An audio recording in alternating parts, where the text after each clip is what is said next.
Yo guys, welcome back to the channel. Let's continue with our defense series videos, and this is the step 3, cutting passing lanes on the game. So without wasting time, let's jump into it. You cannot just be approaching the ball holder and always expect your opponent to hold the ball until you take it. He has many players on the pitch and he will pass the ball, so that's why you need to watch out his passing game. Cutting passing lanes is the first step, or mind game to begin with when learning how to anticipate, or reading your opponent the way he's playing. There are different types of passes we have to watch out, and let's begin with the first one.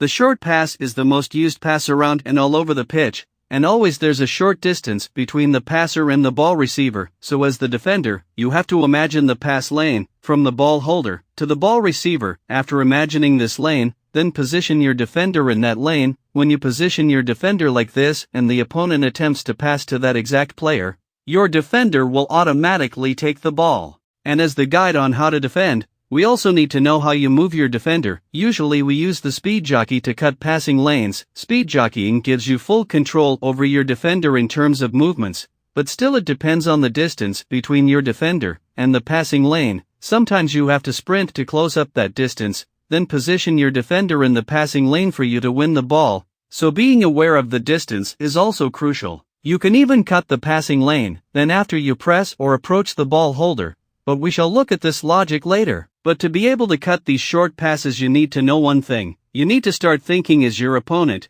This is the first step of anticipation, so you need to take a look and see what player is free near the ball, and that's the player your opponent is most likely to pass to. But the ball moves up and down all over the pitch, it doesn't stay in one place, so you as the defender, you cannot control only one defender all over the pitch and be able to defend well. You have to switch players and defend with all your defenders. Here, to be able to cut this passing lane, I need to control this player, but the cursor is on this player, so I need to switch to this player, position him in the passing lane and win the ball. Since we are dealing with short passes for now, we need to switch to our nearest defenders near the ball. And the tool we need for player switching is the L1. This is the button for quick switch and it switches to the nearest defenders near the ball in that moment. But since this video is about basics, let's see how you need to set your controller for a better player switching, and let's explain only what you need to know and leave the rest.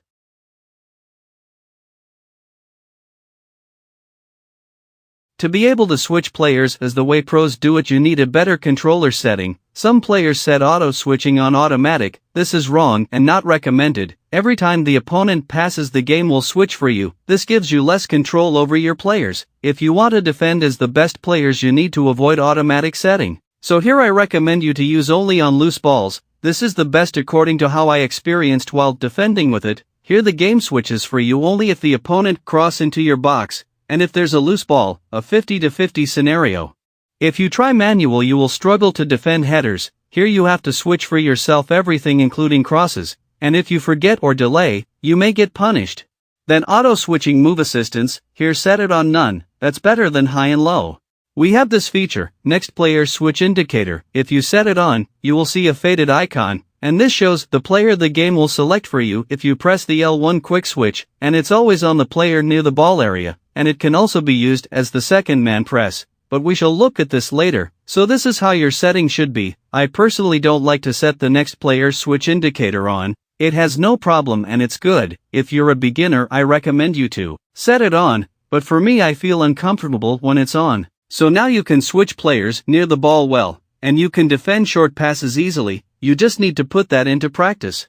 Let's continue. Since the ball moves all over the pitch, it means it can move from a certain area and travel a long distance. Your opponent cannot just be passing using short passes. There are long distance passes, what we call long passes. There are different types of long passes: the ground long pass, the ground through pass, the aerial through pass. Any pass that needs the ball to move a long distance is a long pass.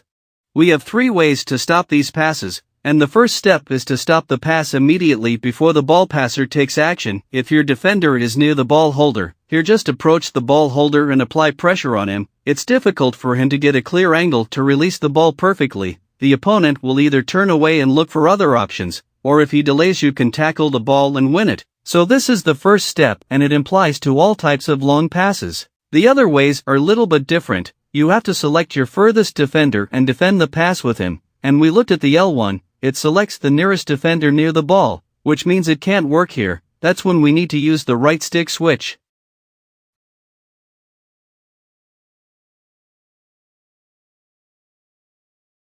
The right stick switch is where you use the right stick analog to change or select a defender you want to control. It gives you the opportunity to switch to almost any player you want, even if he's not near the ball. Still, you can switch to that player and control him, but it's not easy as you think, and also it's not hard as it looks like. So let us first explore more about the right stick switch, and after this you will have the full knowledge on how to use it, and how your controller setting should be like in order to switch effectively.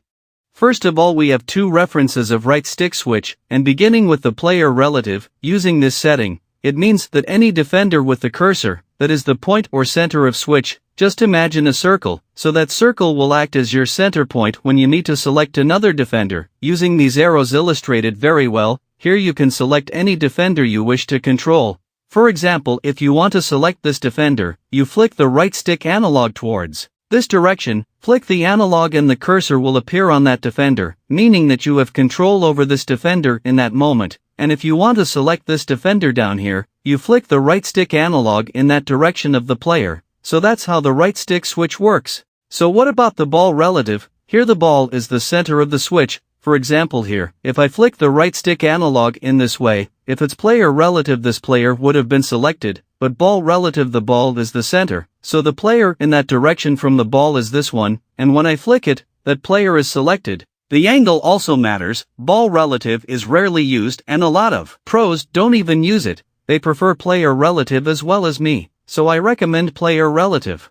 Beside that, on the side of types of right stick switch, one is the player rotation. Here instead of changing the cursor which indicates the defender you're controlling, it changes the faded indicator which indicates the next player to be selected if you press L1. If I flick the right stick analog in this direction, the faded icon will switch to this player, and I can't control this player, so you flick the analog and move around the indicator, and if you press the L1, the cursor that indicates the player you're controlling, it will switch to that player. Flick the analog and after press L1 to control that player. The next thing, if you flick the analog and switch the indicator, then you take long to press L1 to control that player, it will automatically switch back. Also this type of switch is rarely used, and so I don't recommend it. The next type is the adaptive. This feature was added on this FIFA 23. Here you can skip the player in the direction of switch, and select the furthest player. Because here if I want to select this defender, and I flick the analog in that direction, these two players will interfere in the switch and one of them will be selected. But on adaptive, I hold the analog and move that indicator in the direction of that defender, and when I release it, the defender will be selected and am able to control him. So adaptive can work well to select the furthest defender and avoid interference, but it needs holding the analog for some time, and this will slow you down sometimes. That's why I don't recommend it.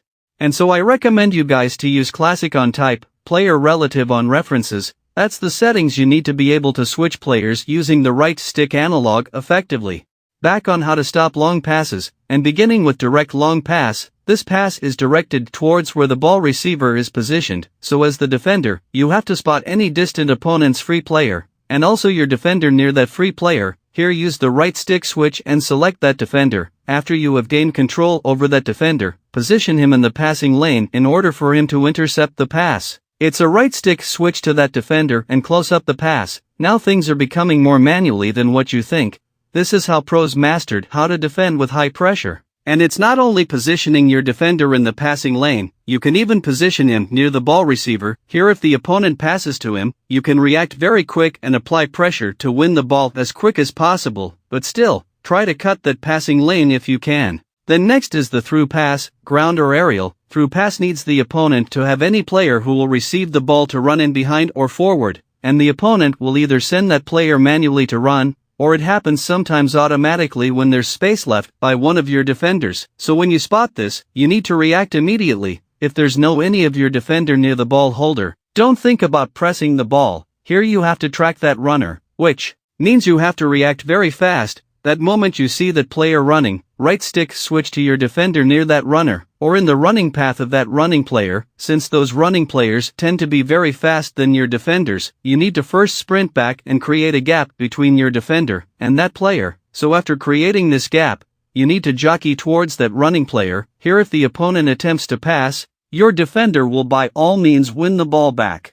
Defending through pass is all about reacting very fast and track that running player, but the moment you delay you may suffer the consequences. Since some opponents are good and they can read that you're cutting that passing lane, so they take their time on the ball and look for another options around the pitch. Defending well on FIFA, you need to be applying pressure in every angle, so sometimes you need to defend multiple options at the same time, and that's one of our upcoming topics in these series. Hope you understood something today. Thanks for watching.